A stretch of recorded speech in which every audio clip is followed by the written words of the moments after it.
नमस्कार जय शिवराय शेतकरी मित्रांनो, शेतकरी अखेरकार फायनली नमो शेतकरी योजनेसंदर्भातील पुढील हप्त्याचा जो शुभ मुहूर्त आहे तो राज्य शासनाच्या माध्यमातून ठरवण्यात आलेला आहे। शेतकरी मित्रांनो, तुम्हाला सांगू शकतो की नमो शेतकरी योजनेचा पुढील 7वा हप्ता आता कोणत्या तारखेला वितरण होणार हेच आपण या व्हिडिओच्या माध्यमातून सविस्तर माहिती तुम्हाला मी ते सांगणार आहे। त्याचबरोबर शेतकरी मित्रांनो, तुम्हाला सांगू शकतो की शेतकऱ्यांचा बैलपोळा सण देखील आनंदात जाणार अशी देखील माहिती आता राज्य शासनाच्या बऱ्याच काही संकेतस्थळांच्या माध्यमातून इथे देण्यात येऊ लागले। तर नक्कीच नमो शेतकरी संदर्भातील जे पुढील हप्ते येणार आहे त्या संदर्भातील संपूर्ण काय माहिती आपण ते जाणून घेणार आहोत। तर नक्कीच शेतकरी तुम्हाला सांगू शकतो की नमो शेतकरी योजनेसंदर्भातील जे काही डॉक्युमेंट्स आहे काय काय तुम्हाला अपडेट ठेवणे ते गरजेचे आहे, कारण की याच्या संदर्भातील देखील एक महत्त्वाचा अपडेट राज्य मंत्रिमंडळाच्या किंवा राज्य शासनाच्या माध्यमातून तिथे जारी करण्यात आले आहे। तर नक्कीच तुम्हाला सांगू शकतो की कोणते कोणते डॉक्युमेंट्स आहे जे अपडेट असणे आता गरजेचं आहे, कारण की याला कंपल्सरी देखील इथे करण्यात आलेले आहे। सर्वता तुम्हाला सांगू शकतो शेतकरी फार्मर आयडी कार्ड जे की सर्वांकडे आता तरी मला तरी वाटतं अवेलेबल आहे, कारण की ॲग्रीस्टॅक वरती सर्वांचं रजिस्ट्रेशन ते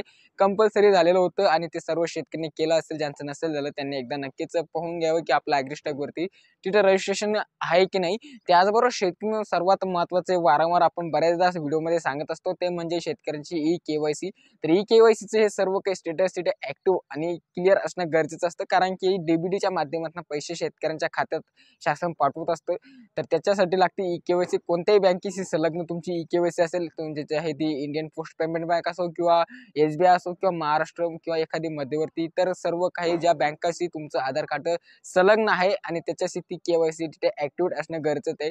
त्याचबरोबर शेतकरी पुढचा मुद्दा मेन महत्त्वाचा म्हणजे तुमची लँड सेडिंग लँड अपडेट जे आहे की तुमच्या जमिनी संदर्भातील जेवढा पण काही प्रश्न असतो तो क्लिअर असणे गरजेचं आहे। लँड सेडिंग आधार सेडिंग आणि ई-केवायसी महत्त्वाचे 3 स्टेटस तिथे ऍक्टिव्ह असणे गरजेचं आहे।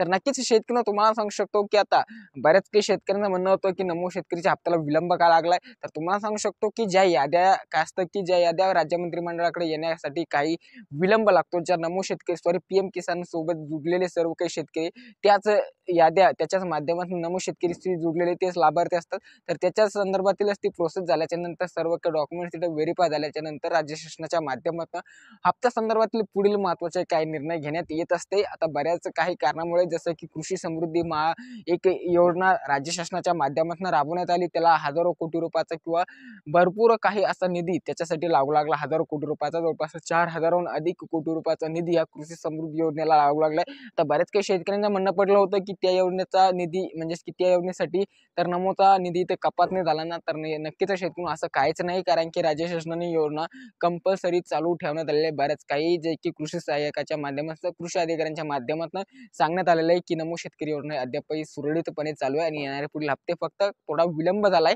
तर नक्कीच तारीख काय आहे तुम्हाला सांगू शकतो। तर नक्कीच शेतकरी तुम्हाला सांगू शकतो की दिनांक 22 ऑगस्ट 2025 रोजी राज्यातील एक महत्त्वाचा मानला जाणारा सण म्हणजे बैलपोळा आणि त्याच्यानंतर तुम्हाला सांगू शकतो की 22 ते 25 ऑगस्ट 2025 दरम्यान नमो शेतकरी योजनेसंदर्भातील पुढील हप्ता वितरण करण्याचे चान्सेस इथे देण्यात येऊ लागले शेतकरी 22 ते 25 ऑगस्ट दरम्यान, कारण की तोपर्यंत थोडक्यात शेतकऱ्यांना इथे वाट बघावीच लागणार आहे आणि नमो शेतकरी योजना कुठलीही बंद झाली नाही अशी तरी माहिती सध्या तिला देण्यात येऊ लागली।